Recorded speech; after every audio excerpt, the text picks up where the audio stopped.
Convido os irmãos a abrirem suas Bíblias em Êxodo, capítulo 18, dando continuidade às pregações em Êxodo. Êxodo 18, a exposição será do verso 1 ao verso 12.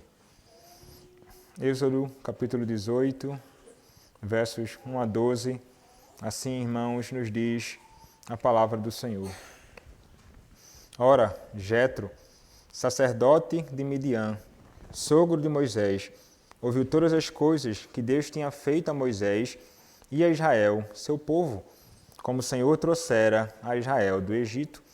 Jetro, sogro de Moisés, tomou a Zípora, mulher de Moisés, depois que este lhe enviara, com os 2 filhos dela, dos quais um se chamava Gersom, pois disse Moisés: fui peregrino em terra estrangeira, e o outro, Eliezer, pois disse: o Deus de meu pai foi a minha ajuda e me livrou da espada de Faraó. Veio Jetro, sogro de Moisés, com os filhos e a mulher deste, a Moisés no deserto, onde se achava acampado junto ao monte de Deus. E mandou dizer a Moisés: eu, teu sogro Jetro, venho a ti com a mulher e seus 2 filhos. Então saiu Moisés ao encontro do seu sogro, inclinou-se e o beijou. Indagando pelo bem-estar um do outro, entraram na tenda. Contou Moisés a seu sogro tudo o que o Senhor havia feito a Faraó e aos egípcios por amor de Israel, e todo o trabalho que passaram no Egito, e como o Senhor os livrara. Alegrou-se Jetro de todo o bem que o Senhor fizera a Israel, livrando-o da mão dos egípcios, e disse: bendito seja o Senhor, que vos livrou da mão dos egípcios e da mão de Faraó. Agora sei que o Senhor é maior que todos os deuses, porque livrou este povo de debaixo da mão dos egípcios, quando agiram arrogantemente contra o povo. Então Jetro, sogro de Moisés, tomou holocausto e sacrifícios para Deus, e veio Arão e todos os anciãos de Israel para comerem pão com o sogro de Moisés diante de Deus. Amém. Vamos orar, irmãos. Senhor, nosso Deus, a Tua palavra, ó Pai, está aberta para nesta manhã ser exposta. Rogo a Ti, Senhor, que tenhas misericórdia de nós, o Teu povo, e que fales a nós, ó Senhor, o Teu povo, por meio da Tua palavra. Ó Pai, dá-me graça, vigor, saúde física para proclamar a Tua palavra, mas, sobretudo, Senhor, espiritual, para anunciar a Tua verdade, Pai, com fidelidade, para edificação, encorajamento, exortação, consolo do Teu povo. Ó Deus, tem misericórdia de mim e usa-me, Pai. É o que te peço em nome do Teu Filho, o Senhor Jesus Cristo. Amém. Nós somos, muitas vezes, ou o tempo inteiro, a maioria de nós, irmãos, tem dificuldade de abrir a boca a fim de testemunhar do Evangelho de Cristo para outras pessoas. É sempre um desafio falarmos do Evangelho de Cristo para aqueles que nós não conhecemos.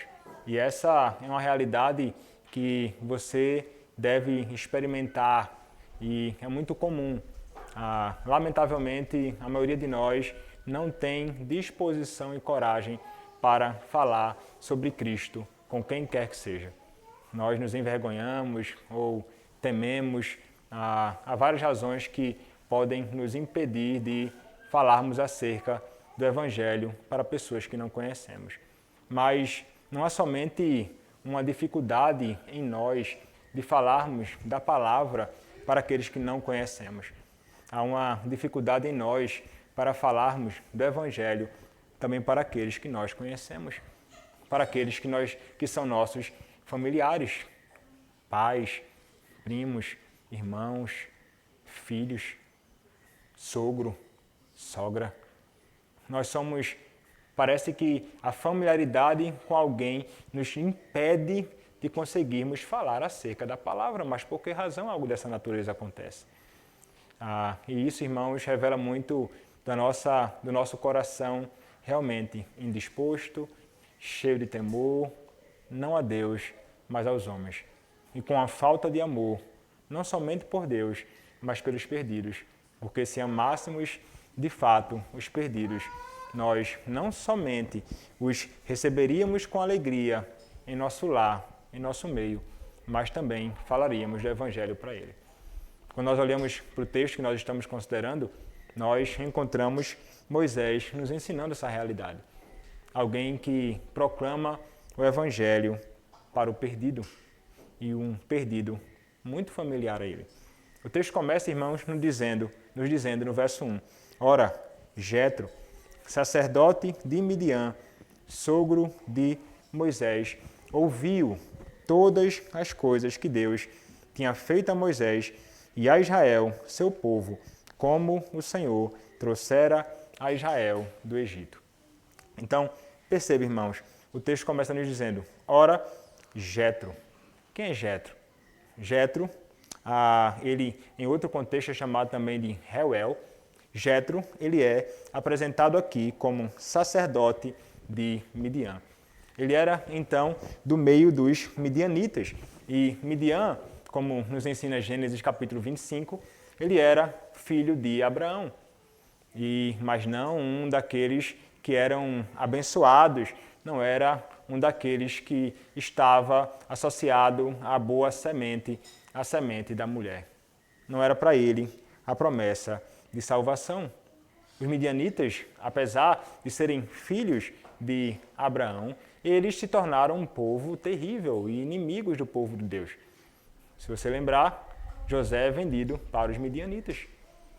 Você vai se lembrar, e ao ler o livro de Juízes, você vai ver as batalhas terríveis que foram travadas entre o povo do Senhor e os midianitas.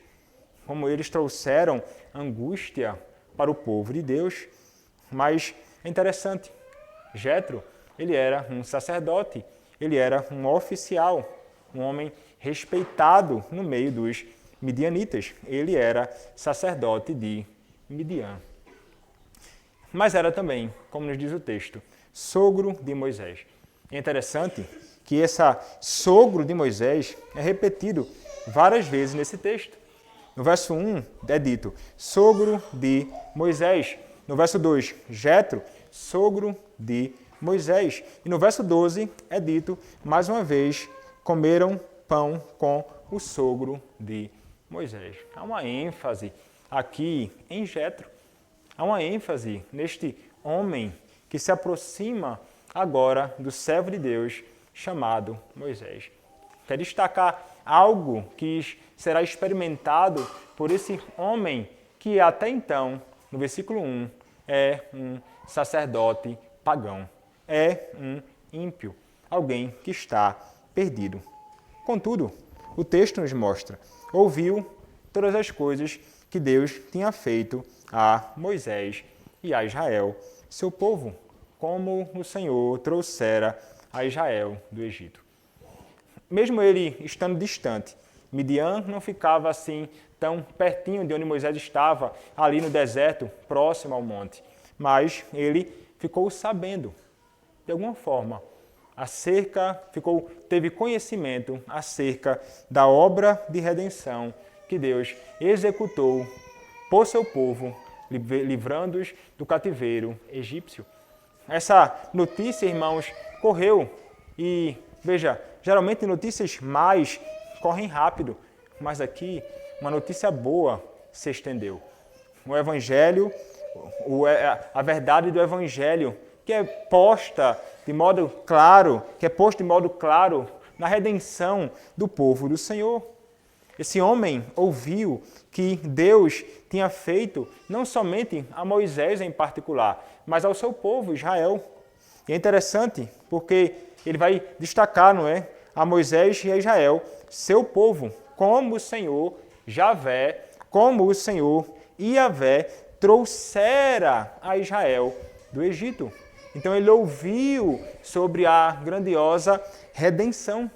Ele ouviu sobre o grande ato poderoso de Deus, cheio de misericórdia e amor para com seu povo ao os tirar do cativeiro no qual eles se encontravam. Então, perceba, irmãos, esse homem, ele tem algum tipo de informação sobre isso.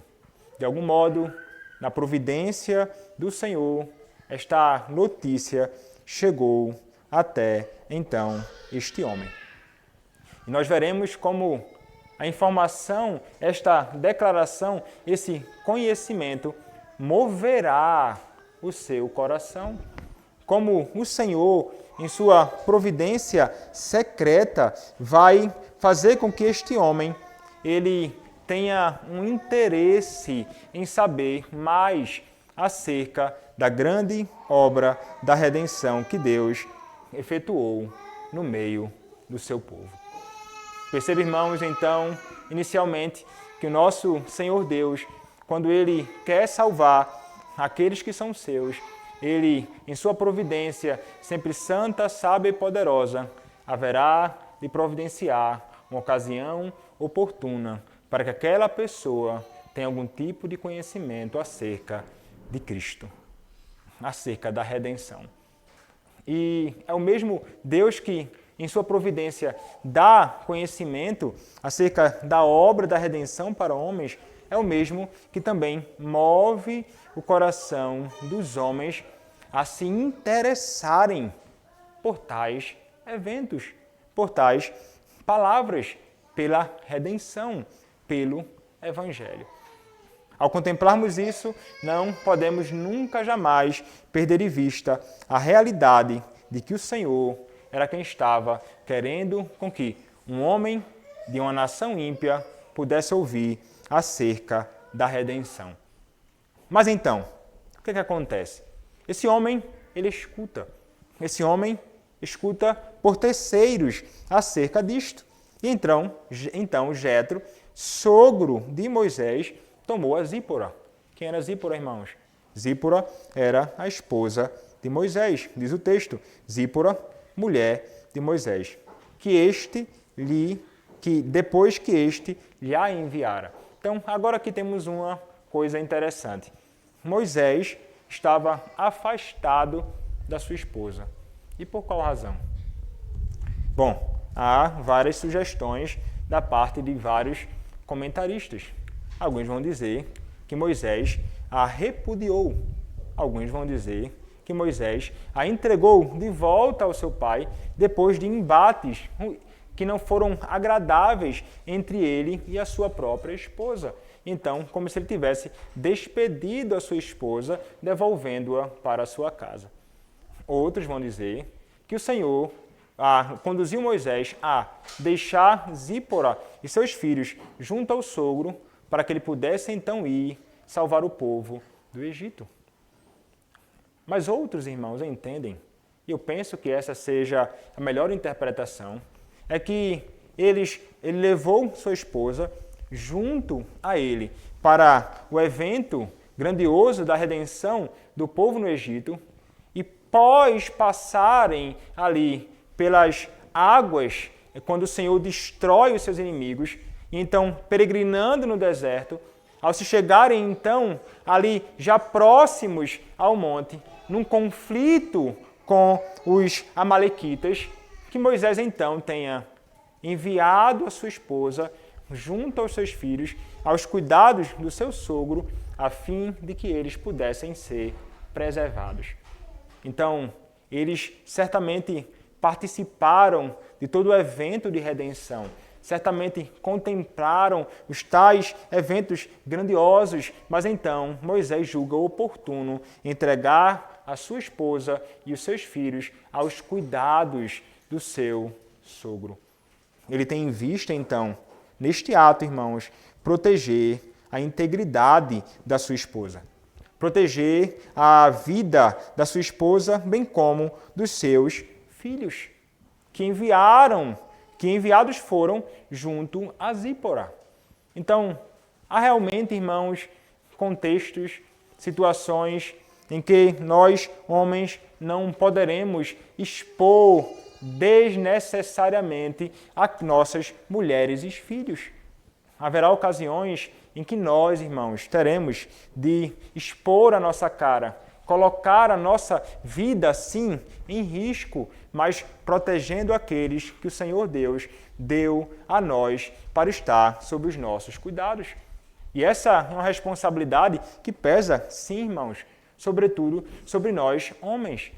Devemos mesmo, como a palavra requer, preservar a integridade não somente física, mas, sobretudo, espiritual das nossas esposas e dos nossos filhos. Se nós, de fato, amamos a nossa esposa, nós iremos protegê-la. Se nós, de fato, amamos os nossos filhos, nós iremos protegê-los dos perigos que podem alcançá-los em ocasiões que são desnecessárias à sua exposição. Mas, não somente, irmãos, dos perigos externos, somos chamados a providenciar algum meio para que nossa esposa e nossos filhos possam também ser preservados espiritualmente do mal, guardando o coração deles, pastoreando o coração deles, enviando-os para longe de um contexto de perigo, a fim de que a alma deles possa ser preservada do mal. Moisés era um homem atento, cuidadoso, que assume o seu dever, assume a sua responsabilidade, vai a um conflito e está ali agora, longe da sua esposa e dos seus filhos, em razão da sua vocação, em razão do seu trabalho. Ele é que, de fato, deveria estar ali no contexto onde se encontrava, depois de encontrar ali os amalequitas em um grande conflito. Mas então, o texto nos diz que Jetro, então, foi quem levou para Moisés, não é, a mulher dele e os seus filhos. E veja, Moisés tinha enviado para ele, para Jetro, Zípora, e então o verso 3 nos diz, com os 2 filhos dela, dos quais um se chamava Gerson, pois disse Moisés, fui peregrino em terra estrangeira. Então, esse é o significado, inclusive, do nome de Gerson. Gerson significa fui peregrino. Peregrino em uma terra estrangeira. Isso, irmãos, aponta para o fato de que ele era ali do povo, estava junto ao Egito e então se viu durante um grande período da sua vida, ao sair do Egito, caminhando antes de ser chamado pelo próprio Senhor diretamente para o seu dever como um peregrino.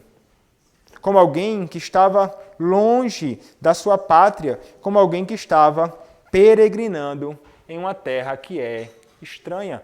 Então, o nome do seu filho está ligado a um evento da vida do próprio Moisés. Conta a sua própria história. Quando nós olhamos então, irmãos, para isto, nós percebemos que este homem, ele tem o nome do seu filho como um memorial da sua própria história e peregrinação. Não estou dizendo aqui, e obviamente que o texto não está querendo nos dizer que nós devemos dar nome a nossos filhos associados a algo que nós experimentamos em nossa vida. Mas, irmãos, isso é o que acontecia frequentemente na história do povo do Senhor. Os nomes eram dados associados a algum evento, desejo que o homem de Deus, uma mulher de Deus, experimentavam em sua própria caminhada e então nomeavam os seus filhos. E a ideia é que ele entendia que ele era um peregrino, irmãos. Ele era alguém que estava caminhando em terra estranha. Quando nós pensamos acerca disto, nós devemos nos recordar que Moisés era alguém que aguardava as promessas. Ele aguardava a promessa de um dia estar numa outra pátria, na pátria celestial, como diz o apóstolo em Hebreus. Ele entendia que aqui não era a sua verdadeira habitação. Ele tinha uma clara compreensão de que a habitação dele é naquele lugar, após a margem, onde o Senhor havia então prometido que eles haviam de viver. Havia então Canaã, mas a Canaã aguardada por Moisés era Canaã, irmãos, espiritual. Ele sabia então que esta terra é passageira, que aqui ele peregrina. Quando ele entende isso, irmãos, veja, ele como um homem naqueles dias, com tão pouca revelação da parte de Deus. Mas nós hoje temos uma revelação completa de toda a vontade de Deus. E quanto mais nós, irmãos, então deveríamos entender que somos peregrinos em uma terra estranha. Nós caminhamos neste mundo, em uma terra estranha, com a grande expectativa de um dia estarmos na terra que o nosso Deus prometeu nos dar. Aquilo que o povo de Deus experimentou no Êxodo, irmãos, aponta para aquilo que nós também experimentamos e experimentaremos. Então, nós devemos entender, a nossa caminhada aqui é passageira. Nossa peregrinação um dia certamente terá fim, mas devemos saber que nossos pés não podem estar fincados neste mundo como se nós fôssemos cidadãos deste mundo do jeito que as coisas estão. Nós devemos entender, irmãos, que a nossa caminhada aqui neste mundo não é uma caminhada permanente. E que por onde nós passamos, nós devemos vislumbrar com grande esperança e expectativa a ocasião que nós estaremos na nossa pátria, na habitação que o nosso Senhor Deus separou para nós, segundo as suas promessas que são infalíveis. Então, não se apegue, irmãos, às coisas daqui, de hoje e agora. Há coisas que são muito maiores do que aquilo que nós experimentamos. E não podemos, então, nos ver confortáveis no mundo estranho em que nós vivemos. Porque o Senhor tem algo que é grandiosamente maior e melhor aguardando aqueles que são seus filhos. Então, nós somos peregrinos e juntos peregrinamos neste mundo a fim de que, com a graça de Deus, cheguemos no lugar que o nosso Deus separou para nós.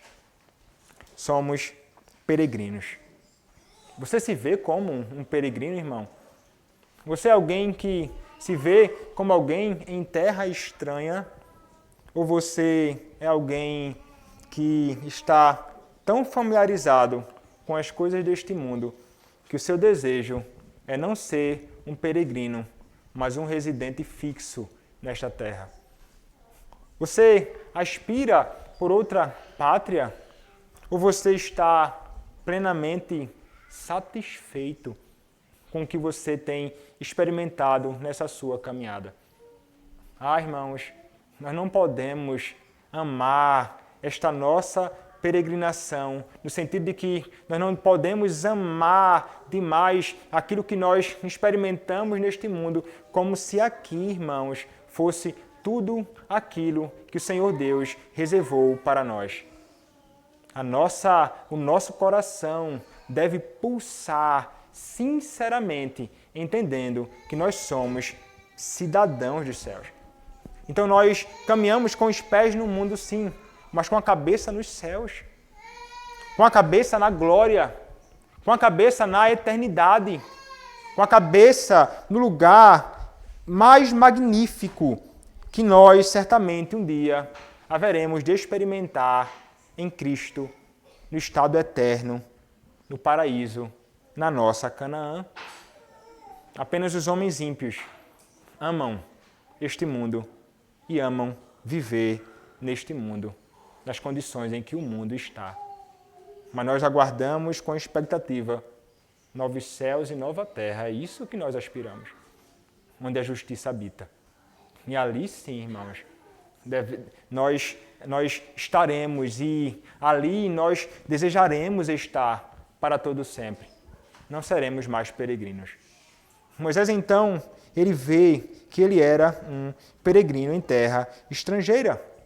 Mas então, o outro, Eliezer, o outro filho dele, pois disse: o Deus de meu pai foi a minha ajuda e me livrou da espada de Faraó. Então, o Deus de meu pai foi o meu auxílio. O Deus de meu pai foi o meu consolo. o meu socorro.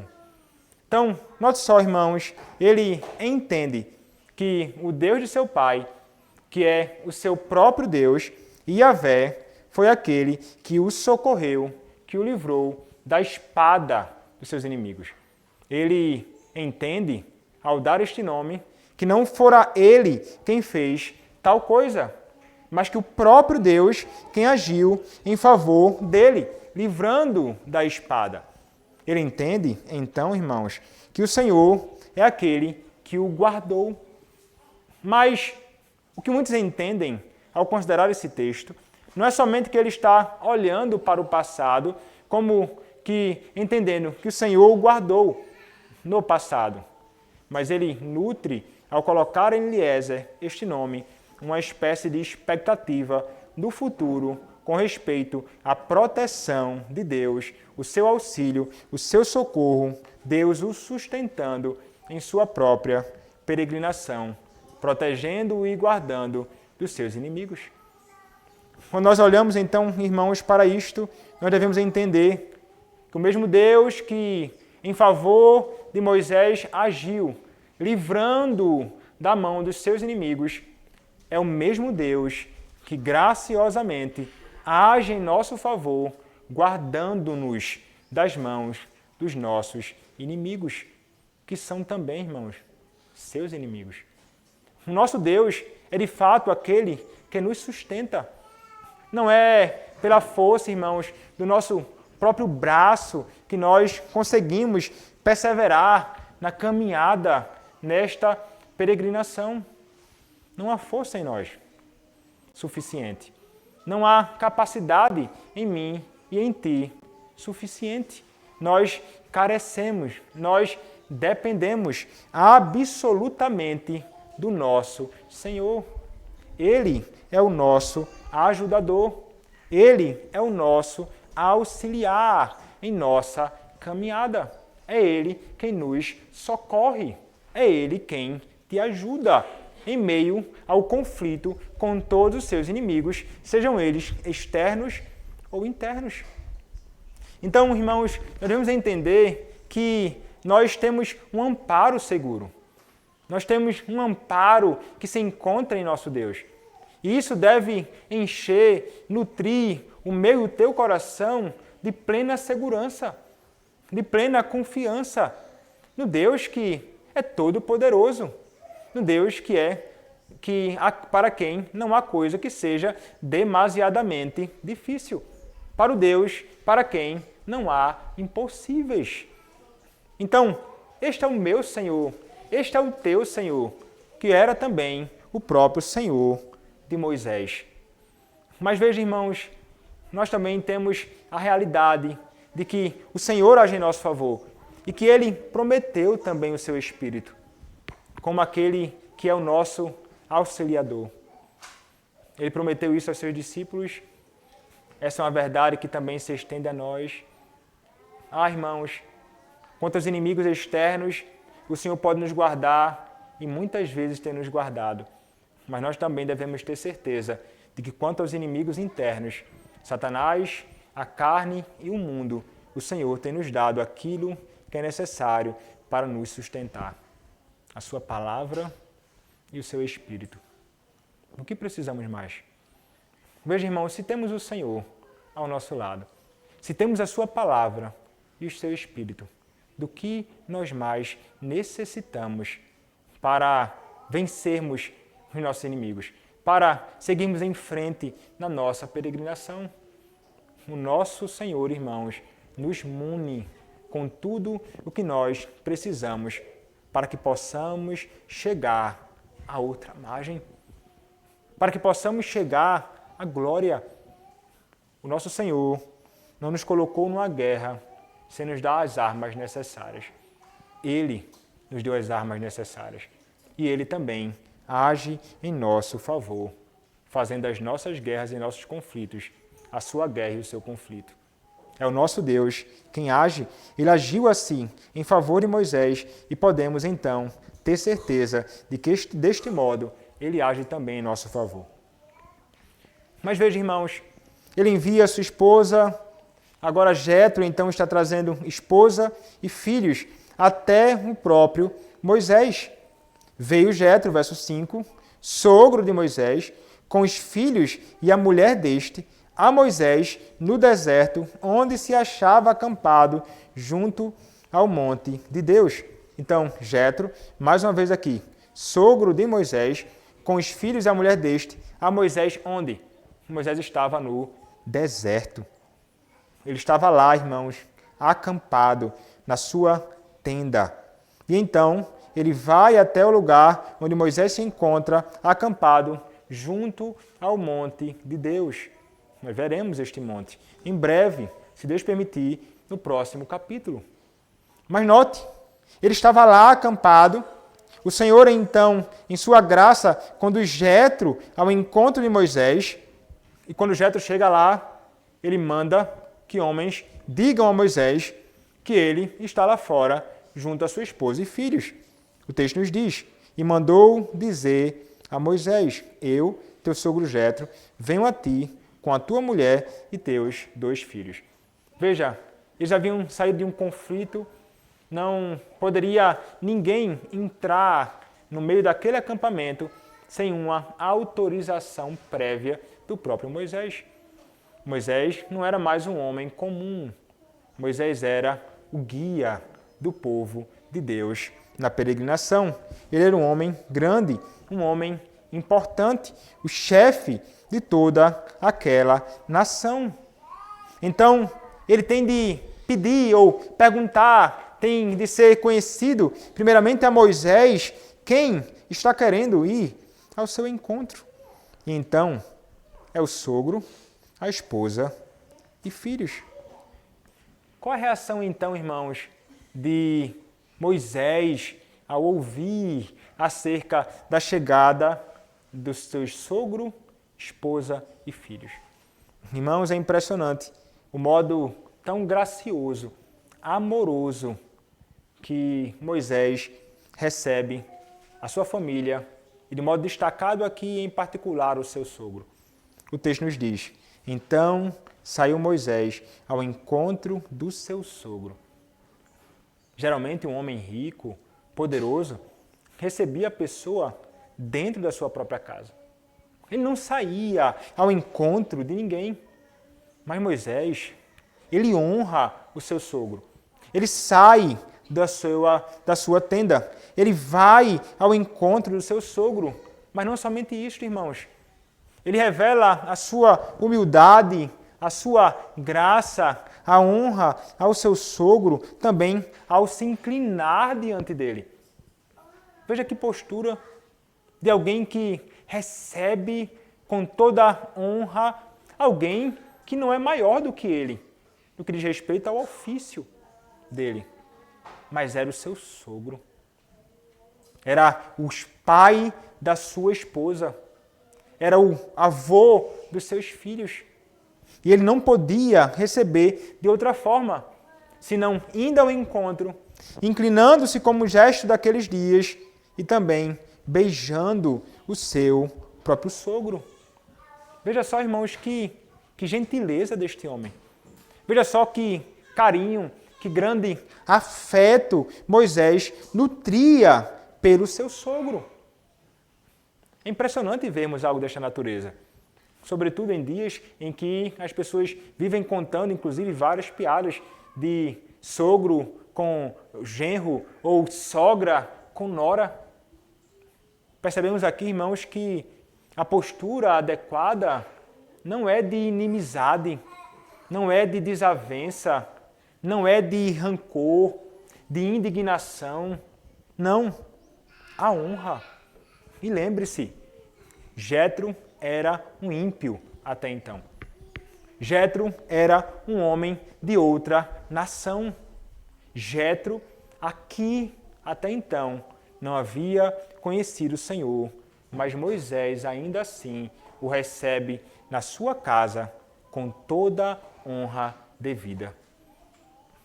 Então, percebamos, irmãos, que nós devemos aprender deste modo, a receber de modo alegre, feliz e com toda honra aqueles que vão até nós, ao nosso lar, com grande hospitalidade e respeito.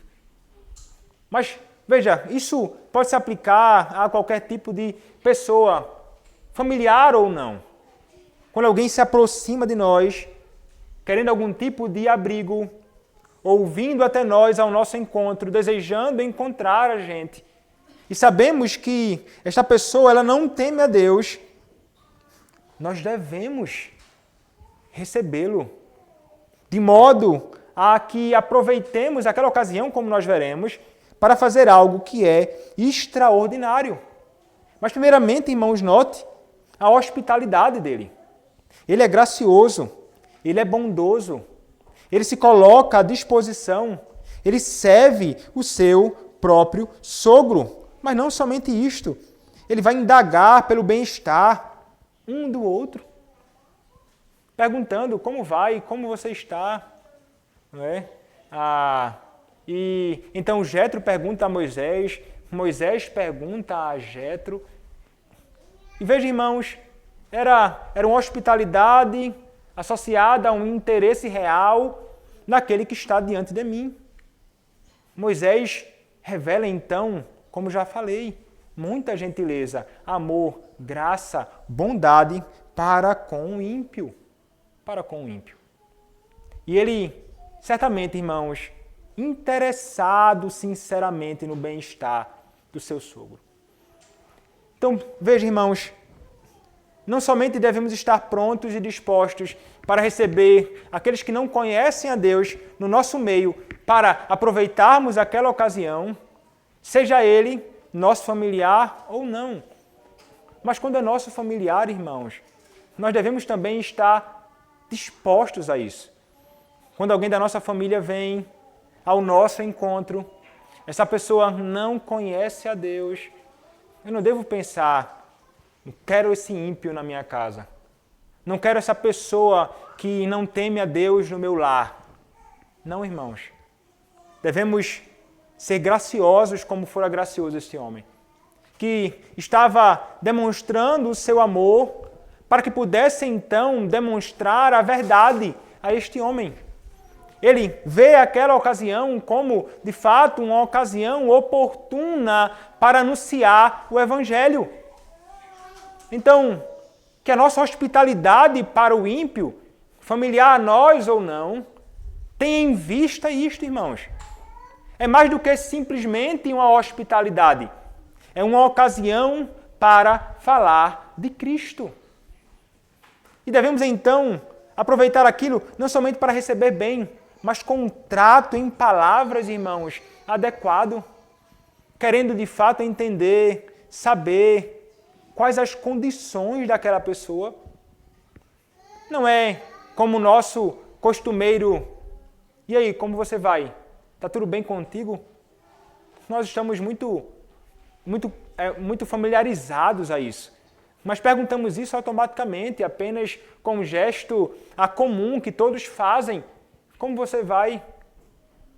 Mas não estamos, na maioria das vezes, interessados em saber, de fato, se a pessoa está bem ou não. E como é que as pessoas respondem em geral? Bom? Bem? Geralmente essa é a resposta pronta. Quando muitas vezes, na realidade, as coisas não estão tão bem assim. Nos surpreenderíamos se alguém, ao perguntarmos, e aí, como você vai? A pessoa dissesse, eu estou acabado. Não é a resposta que nós geralmente estamos aguardando. Porque automaticamente perguntamos sem interesse e a pessoa responde sem a menor disposição de falar a respeito das suas condições. O interesse de Moisés era real, irmãos. E nós devemos ter esse interesse real. Não somente de receber, mas de procurar saber sobre o estado. Pergunte ao seu irmão sobre a condição dele, de modo sincero e interessado em saber sobre a sua real condição física, material ou espiritual. Sobretudo, espiritual. Precisamos aprender a ter, irmãos, essa disposição real, não com o temor de sabermos de algo e temermos nos envolver, porque muitas vezes é isso, não é? Nós não perguntamos sinceramente, ou não insistimos na pergunta, porque pode surgir um problema e nós não queremos nos envolver com aquilo. Mas veja, irmãos, não podemos ser assim. Devemos não somente perguntar sinceramente, mas esperar que a pessoa responda de modo sincero, falando acerca da sua real condição, a fim de que de algum modo, possamos socorrê-la em alguma necessidade. Aqui Moisés, então, ele pergunta, irmãos, e não faz isso como algo de praxe, não. Ele quer entender, de fato, como se passa o seu sogro. Já há um bom tempo não o encontra. E seu sogro também o pergunta sinceramente, porque já há um bom tempo também não encontrava o seu genro Moisés. Então é destacado aqui, irmãos, é isso que eu quero destacar. Graça, respeito, honra, amor. Amor da parte de Moisés. Mas não basta isso, irmãos. Recebemos pessoas que não temem a Deus em nosso lar. Não pode ficar apenas na boa hospitalidade. Há, irmãos, uma grande necessidade de também nós falarmos acerca do Evangelho com aqueles que se achegam à nossa casa. As pessoas têm de ver amor em nós, mas também têm de ver a verdade fluindo dos nossos lábios como uma real demonstração de amor por elas. A verdade, irmãos, dita, doendo ela ou não, naquele que escuta. Quando dita sinceramente a verdade em momento oportuno, é uma grande demonstração de amor. Mas veja, não há maior demonstração de amor, sobretudo para com aqueles que estão perdidos, do que falarmos acerca da redenção. Ele faz isto. Olha o verso 8. Contou Moisés a seu sogro tudo o que o Senhor havia feito aos egípcios por amor de Israel e todo o trabalho que passaram no Egito e como o Senhor os livrara. Então, veja, Moisés ele aproveita aquela ocasião. Ele não deixa passar a oportunidade de evangelizar o seu sogro. E aqui nos é dito, contou Moisés. Mas o termo original em hebraico poderia ser traduzido por proclamou Moisés. Moisés, irmãos, ele proclamou, ele pregou, ele testemunhou acerca da obra da redenção. Proclamou Moisés a seu sogro tudo o que Javé havia feito a Faraó. Não somente a Faraó, mas também aos egípcios. Então, perceba primeiramente, ele diz tudo o que o Senhor havia feito. Ele não diz tudo o que eu fiz. Levantei o cajado e o mar se abriu e foram engolidos. Levantava isso e aquilo, pragas caíam. Os inimigos foram desbaratados e vencidos pela força do meu próprio braço. Não. Moisés, ele dá a honra e a glória devida na redenção àquele que de fato é o Redentor. Então, ele não está interessado em falar acerca dele como instrumento. Ele está interessado em falar acerca daquele que de fato é o homem ou o grande Deus que redime os homens da condição miserável na qual se encontram, como era a condição do povo de Deus ali no Egito. Então, ele não está interessado em glória para ele. Ele está interessado em falar acerca de Yahvé, que é de fato o Redentor do povo.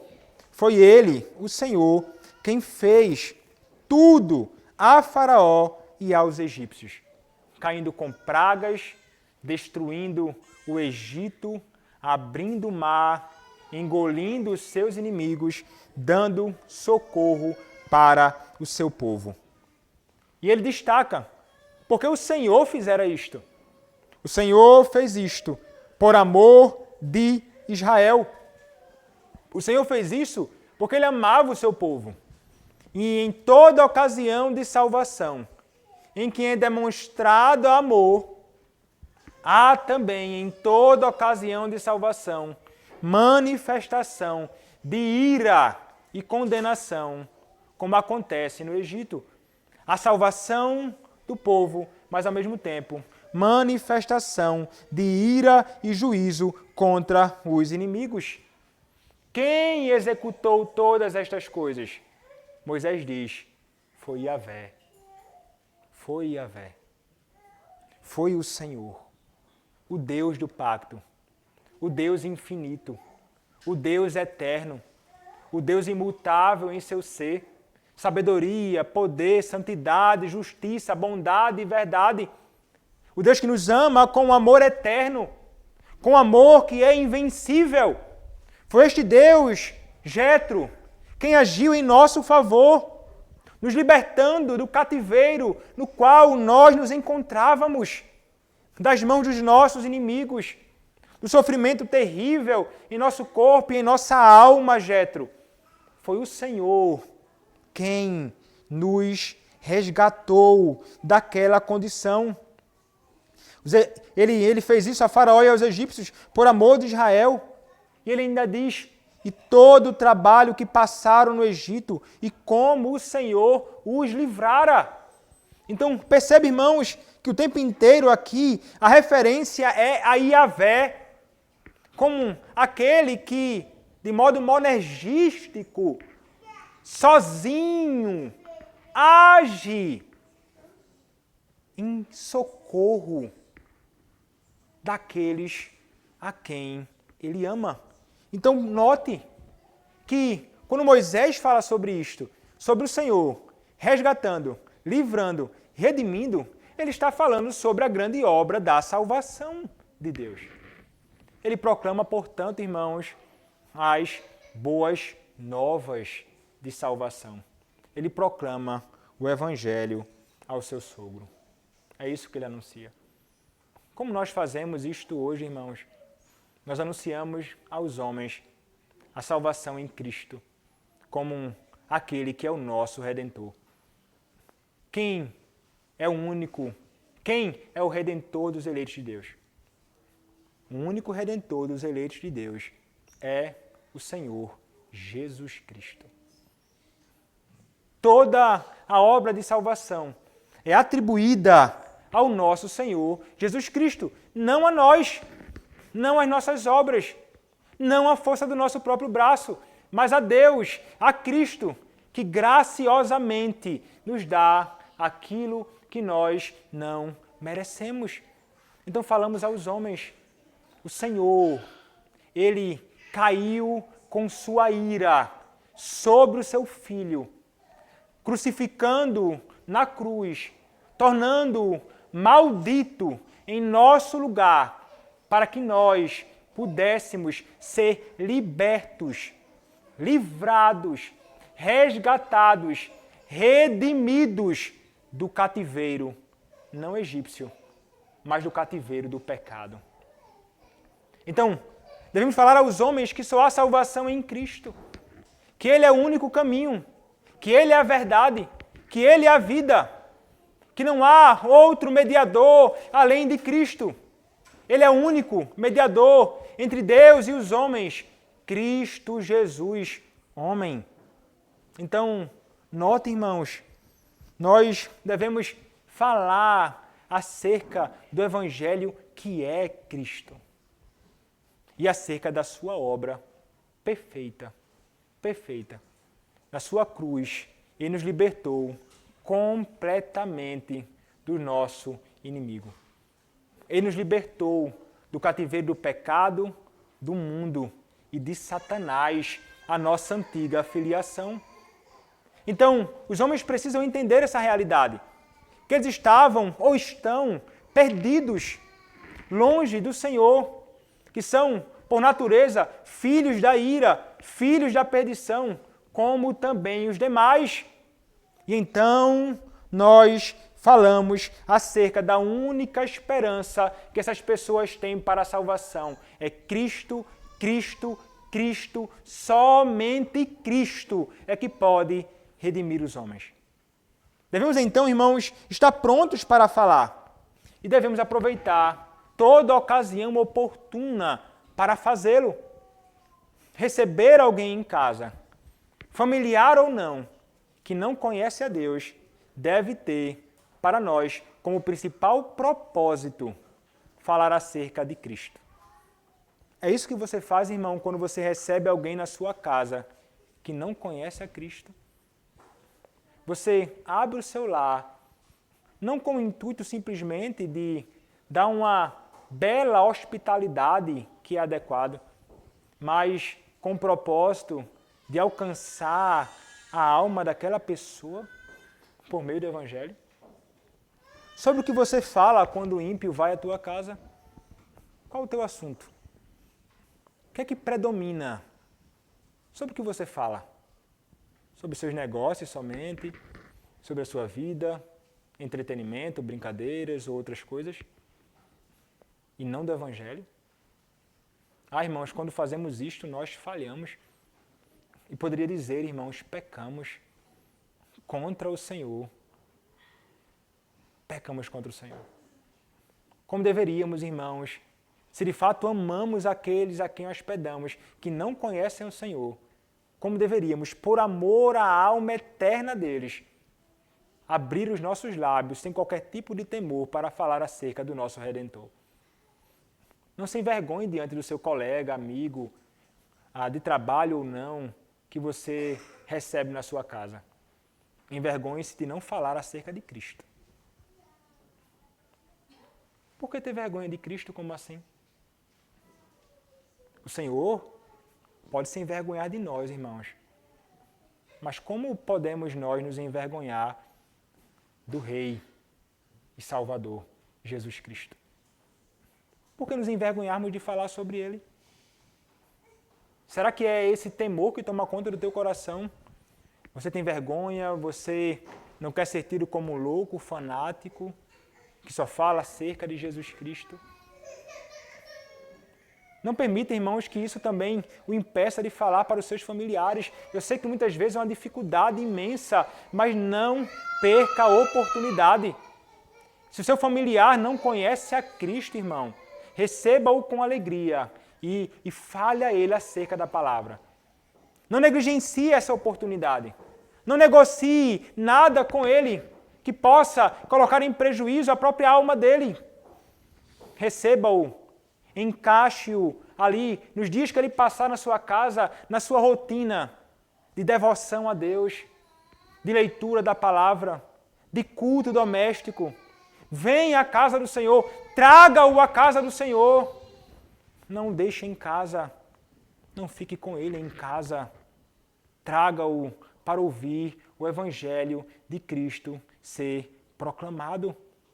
Esse era o real, sincero e desejo de Moisés falar acerca da salvação para Jetro. Para Jetro. Ele amava Jetro. Se você ama aquele que está ao seu redor, você não vai perder a oportunidade de falar de Cristo para ele. O que acontece então, irmãos, diante dessa proclamação do Evangelho? Jetro lhe responde, irmãos. O texto nos diz: alegrou-se Jetro de todo o bem que o Senhor fizera a Israel, livrando-o das mãos dos egípcios. Veja, irmãos, Moisés nos mostra que Jetro, ele foi transformado, irmãos. Jetro, ele creu no Senhor. Um comentarista vai dizer: existem coisas que devemos observar na reação salvadora de Jetro ao Evangelho. A mais importante é a sua fé. Jetro alcançou uma convicção clara e certa de que o Senhor, que o Deus de Israel era a única divindade verdadeira e suprema. Ele vai dizer isso, irmãos, aqui no texto, quando ele diz assim: e disse, bendito seja o Senhor, que nos livrou das mãos dos egípcios e da mão de Faraó. Verso 11, agora sei que o Senhor, Javé, é o maior que todos os deuses. Por quê? Porque livrou este povo de debaixo da mão dos egípcios, quando agiram arrogantemente contra o povo. Então ele chamou Deus pelo seu nome da aliança. Ele chamou o Deus de Yahvé. Eles vieram então a conhecer a Deus verdadeiro por seu nome verdadeiro. Então Jetro continua dizendo, agora sei que o Senhor é maior que todos os deuses, porque livrou este povo de debaixo da mão dos egípcios, quando agiram arrogantemente contra o povo. E aqui está o testemunho da conversão de Jetro.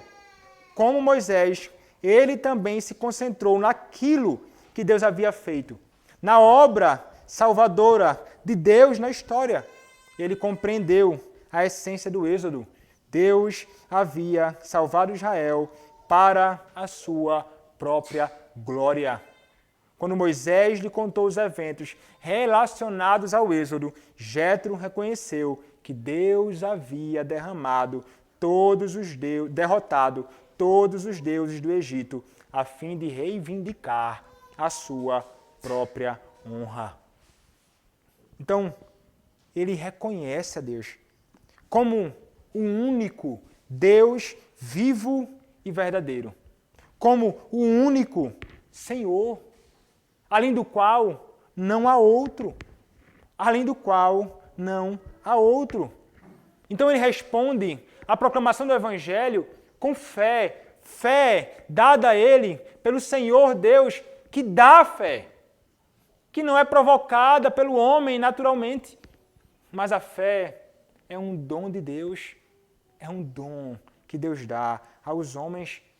Mas ele não só responde, irmãos, com fé, crendo, confiando no Senhor, lançando-se sobre Ele como o seu resgatador, como também o seu salvador do cativeiro do pecado. Mas ele também respondeu com alegria. O verso 9 nos diz isto. Alegrou-se Jetro de todo o bem que o Senhor fizera a Israel, livrando-o da mão dos egípcios. Então o comentarista diz, a palavra hebraica, traduzida como alegrou-se, é incomum. Essa palavra rara transmite um senso extremo de alegria. O tipo de felicidade que invade a alma de uma pessoa. Jetro não só acreditou nas boas novas sobre Deus, ele as celebrou e se alegrou nelas. Veja só, irmãos, ele é salvo, como você que não conhece a Cristo pode ser salvo ao ouvir a proclamação do Evangelho, depositando a sua fé nele e somente nele, mas ele se alegrou com a salvação em Cristo. Porque, irmãos, não há maior alegria do que conhecer a Cristo. Não há nada mais maravilhoso do que conhecer a Cristo.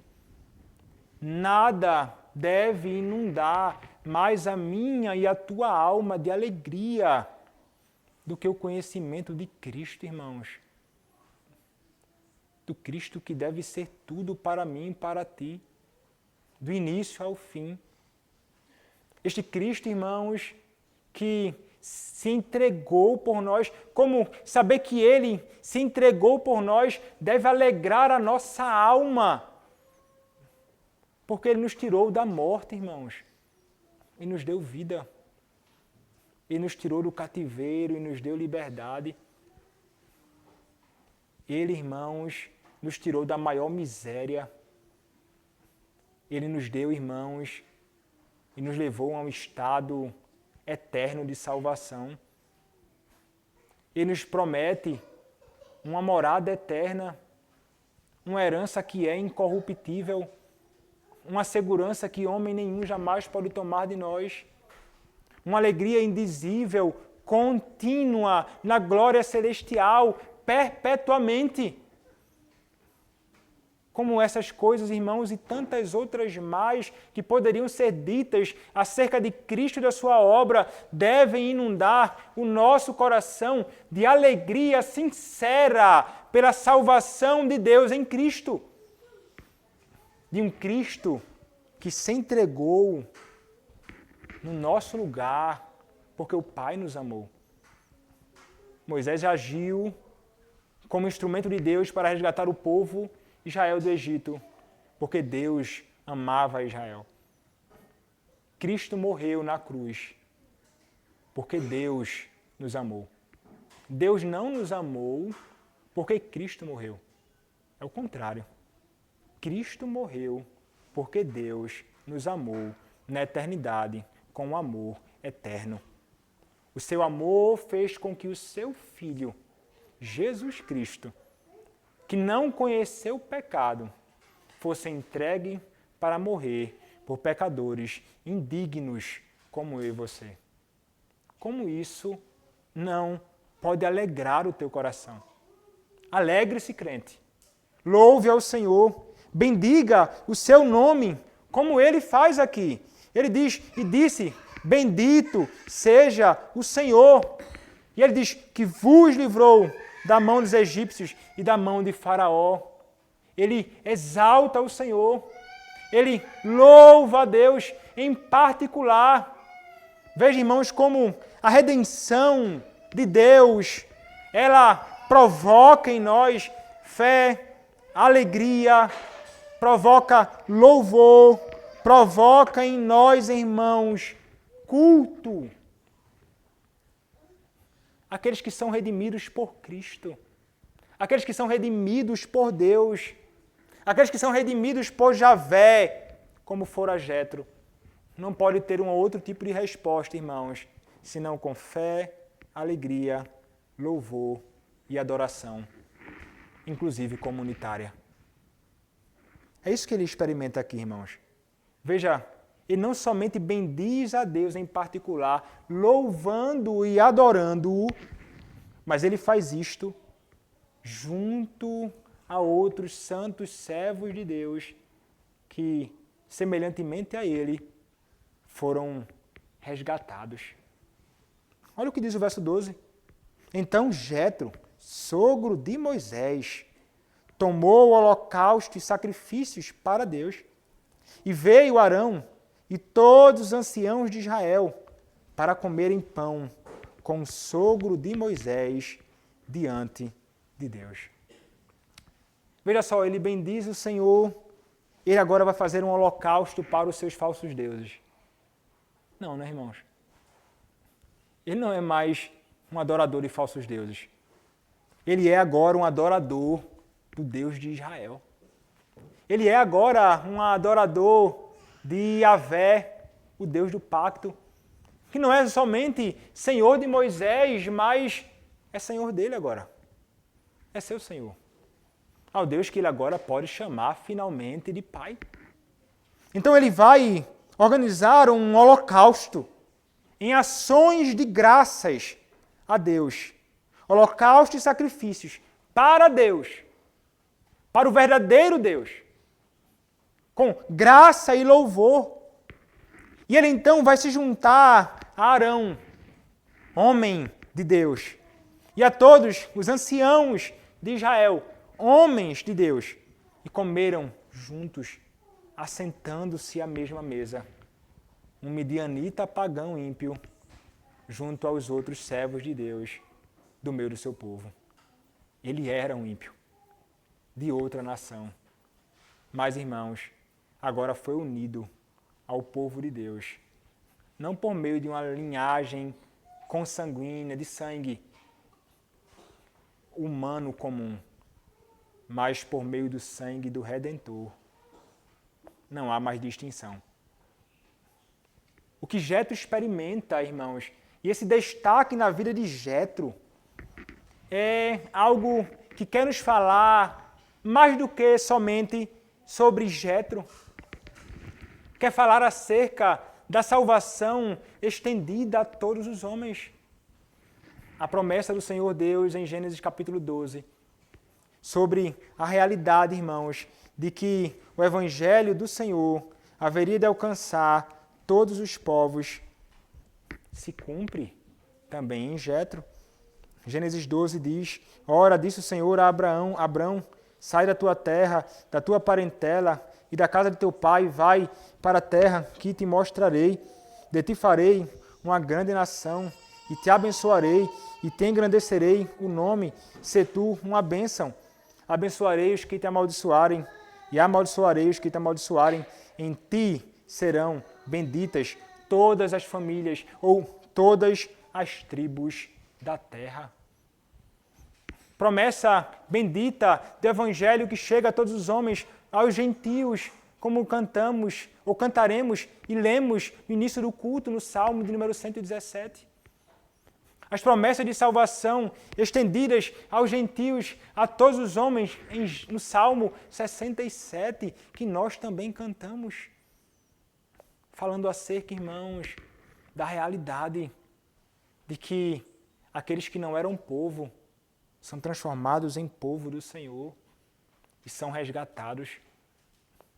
A graça que foi estendida a Jetro da salvação foi a graça que foi estendida a mim e a ti, pagãos.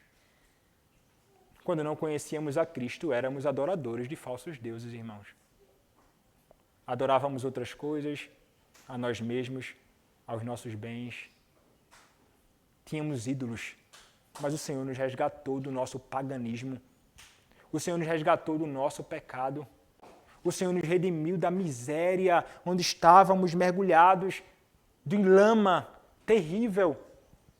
Mas, irmãos, Ele nos resgatou, Ele nos salvou e Ele continua salvando homens perdidos hoje. A mesma graça que foi estendida a Jetro e a nós é a mesma graça que é oferecida gratuitamente a todos os homens que não conhecem a Cristo. E quem que é oferecido gratuitamente aos homens? É Cristo Jesus. É Cristo Jesus. Ele é que é ofertado. Ele é que é apresentado para que todos possam crer nele, para que todos possam encontrar a salvação nele. O Senhor sinceramente deseja a salvação dos homens. E o Senhor te chama hoje, homem e mulher que não conhece a Cristo.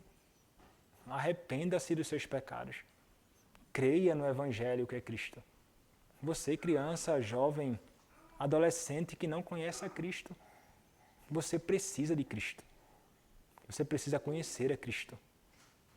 Arrependa-se dos seus pecados e creia em Cristo como seu único e suficiente Salvador. O Senhor nos dá a graça, irmãos, da salvação, mas Ele, na salvação, irmãos, Ele visa transformar cada um de nós, não somente em seus filhos, mas em verdadeiros adoradores dEle. A salvação de Deus em Cristo é fazer uma comunidade imensa, inumerável de adoradores do seu nome. Jetro, ao conhecer a Cristo por meio do Evangelho anunciado por Moisés, ele adora a Deus. Ele presta culto a Deus, junto a seus irmãos. Aqueles que foram redimidos por Cristo nunca jamais se sentirão bem estando longe da adoração comunitária junto aos irmãos, uma adoração comunitária dirigida a Deus, ao Deus Trino, Deus Pai, Deus Filho e Deus Espírito Santo. Aquele que verdadeiramente fora transformado pela obra de Cristo não estará satisfeito estando longe da casa de Deus. Nunca estar diante de Deus, junto a seus irmãos, em adoração pública ao seu Senhor. No seu santo dia, especialmente, pela manhã e à noite, anunciando a sua misericórdia e a sua fidelidade, servindo o Senhor. Cristo te salvou para que você o adore.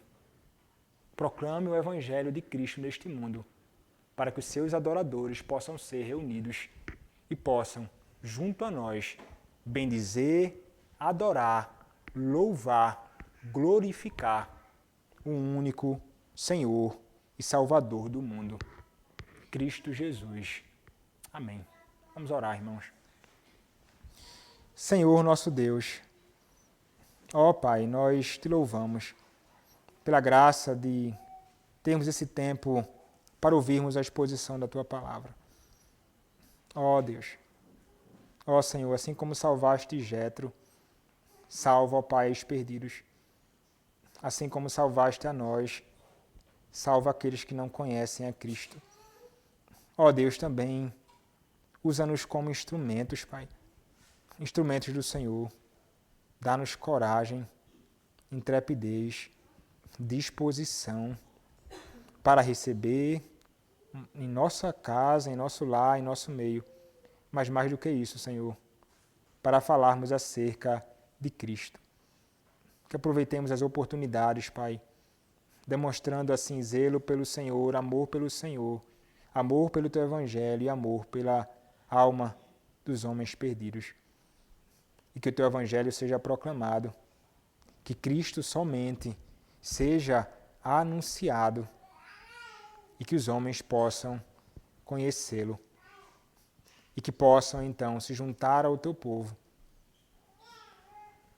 como um povo adorador, servindo a Ti, servindo a Cristo, ao Espírito Santo. Ó Deus, usa-nos, perdoa-nos pela nossa negligência tantas vezes neste dever, mas capacita-nos, Pai, para cumpri-lo devidamente. Usa-nos, Senhor, para a glória do Teu nome, para a edificação do Teu povo, para a salvação dos perdidos, para a expansão do Teu reino e glória neste mundo, como as águas cobrem o mar. É o que te pedimos, Senhor, em nome do Teu Filho, Senhor Jesus Cristo. Amém.